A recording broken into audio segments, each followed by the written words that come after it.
Charles Michael Albanese was born on June 13, 1937, in Chicago, Illinois. He was the elder son of entrepreneur Michael Albanese Sr. and his wife Clara. Little is known of his childhood, but acquaintances would recall that Albanese was a spoiled brat who always wanted to be a big shot, an ambitious young man who wanted to earn as much money, doing as little work as possible. During the mid-1960s, he worked as a car salesman at a local dealership. His first known crime occurred on February 1, 1965, when Albanese and an unidentified accomplice, posing as detectives, broke into the home of a 61-year-old bus driver and stole $160 from him. About a week later, using information provided by a neighbor who had written down his car's license plate, Albanese was arrested and positively identified as one of the burglars.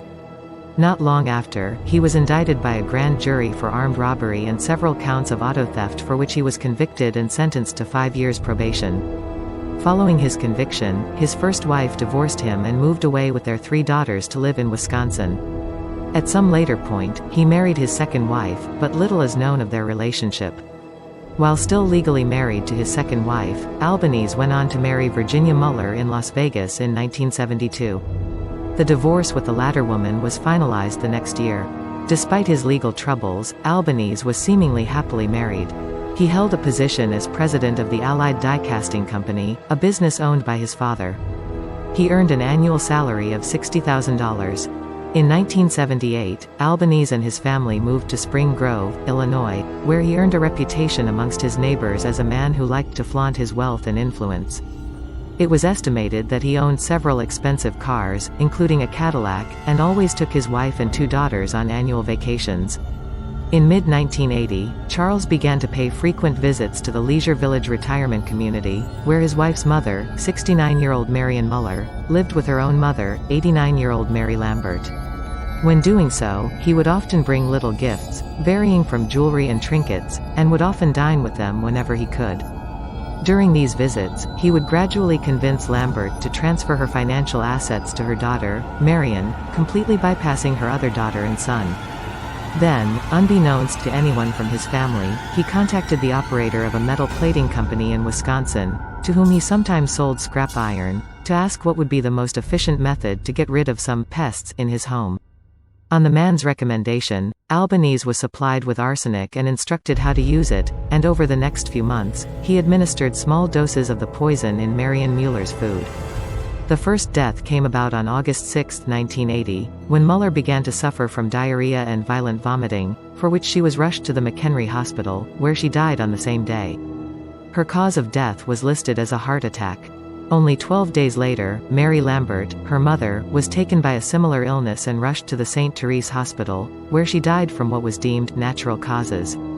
The sudden death of the 2 women sparked fears in the locals, as well as rumors that the village's food and water supply had been contaminated. In response, the Lake County Health Department launched a full-scale investigation in both the sewage system and the restaurants, but all tests returned negative. Due to the lack of any suspicious substances or activity, the investigation was concluded and life slowly returned back to normal. Owing to their deaths, Muller and Lambert's estates, which amounted to around $150,000, were transferred to Albanese's wife Virginia. Not long after the tragedy, Albanese attended a meeting with his father on September 4, 1980, during which an argument broke out between the two, with Michael Sr. saying that he did not want him in the company anymore. A few days later, his father changed his mind and simply decided to demote him. In what appeared to be an act of gratitude, Albanese began bringing homemade cookies to his father at work, as well as snacks for his younger brother. Just 4 days after he began doing so, Michael Jr., his brother, had to be hospitalized due to severe vomiting and nausea. In the following months, both his father and his brother were hospitalized on several occasions due to violent illnesses. His father succumbed to his ailments on May 16, 1981. With the death of his father, Albanese inherited his $267,373 estate, as well as control over the family business. While conducting the autopsy on Michael Sr.'s corpse, the McHenry County coroner noticed traces of arsenic in the man's blood. He then contacted the coroner for Lake County, who had investigated Muller and Lambert's death the previous year, after realizing that they also had connections to the Albanese family. With a task force spread across the 2 counties, each coroner was granted permission from Virginia Albanese to have her relatives' bodies exhumed and tested, with both autopsies revealing a large amount of arsenic in them. After this discovery, the McHenry police chief ordered a background check on all of the Albanese family members, which included Charles. As they delved deeper into his history, they uncovered his criminal record, possible motives for committing the crimes, and the fact that he had been sold arsenic by the metal plating company operator. In the process, the task force learned through a travel agent that Albanese had planned holiday trip to Jamaica for Thanksgiving, on which he would be accompanied by his wife and mother, Clara. Fearing that Albanese would target his mother due to her wealth amounting to $500,000, the investigators moved in and arrested him at his office on November 18, 1981.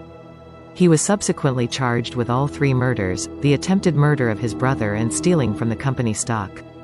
As 2 of the 3 murders were in a different jurisdiction, it was decided that Albanese would be charged in 2 separate trials, one in Lake County for the murders of Lambert, his father, and the attempted murder of his brother, and another in McHenry County for the murder of Muller.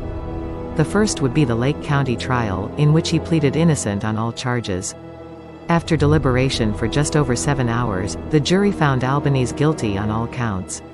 The prosecution sought a death sentence, saying that despite his lack of a serious criminal history, he deserved to die since he had shown no remorse. 2 days later, Albanese was sentenced to die in the electric chair.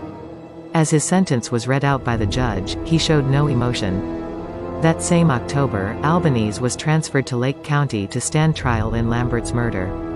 In spite of his claims that either his brother or a random killer was actually responsible for all the killings, Albanese was convicted of Mueller's murder on October 26. Days later, he was again sentenced to death. Albanese also received a 60-year sentence for the attempted murder of his brother. In the following years, Albanese attempted to have his sentence appealed and convictions overturned, but all of them were shot down. On September 20, 1995, he was executed via lethal injection at the Stateville Correctional Center, continuing to protest his innocence and accusing the authorities of covering up the facts of the case. For his last meal, he requested prime rib, baked potato, garlic bread, coffee, Coca-Cola, and pistachio ice cream. Albanese made no final statement, but said, "Thank you," to the warden before he was put to death.